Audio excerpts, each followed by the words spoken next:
আল্লাহর দরবারে শুকরিয়া জ্ঞাপন করছি যে আল্লাহ সুবহানাহু ওয়া তাআলা শহীদের রক্তের বিনিময়ে, যাদের রক্তের বিনিময়ে $30 কালো রাস্তাকে রঙিন করে দিয়ে আমাদেরকে একটি স্বাধীন বাংলাদেশ উপহার দিয়েছেন।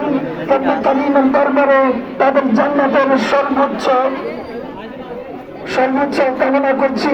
আল্লাহ সুবহানাহু ওয়া তাআলা তাদেরকে জান্নাতের সর্বোচ্চ মাকাম দান করে, সকলে বলি আমিন।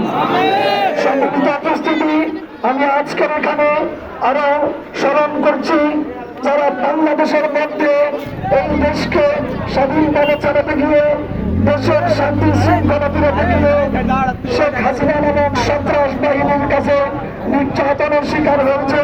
বিশেষ করে আমি স্মরণ করছি শহীদ আব্দুল কাদের মোল্লাকে, শহীদ কামারুজ্জামানকে, আলিয়াসান মোহাম্মদ মুজাহিদকে, মৌলানা মতিউর রহমান নিজামীকে, বীর চট্টলার সিংহ পুরুষ শহীদ সালাউদ্দিন কাদের চৌধুরীকে আমি স্মরণ করছি।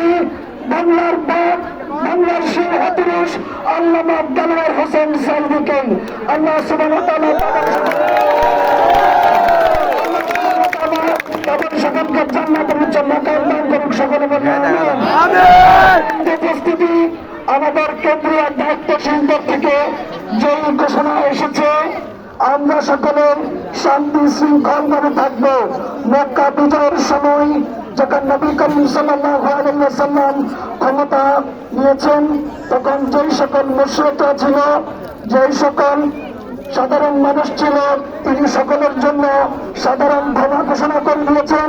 সুতরাং আমাদের দায়িত্বশীল সহ অন্যান্য নেতৃবৃন্দ সকলেই সাধারণ ক্ষমা ঘোষণা করে দিয়েছেন। আপনারা শান্তি শৃঙ্খলভাবে থাকবেন, দেশের স্বাধীনতা রক্ষা করবেন, এই বলে আমার বক্তব্য এখানে শেষ করছি। আসসালামু আলাইকুম ওয়া রাহমাতুল্লাহ।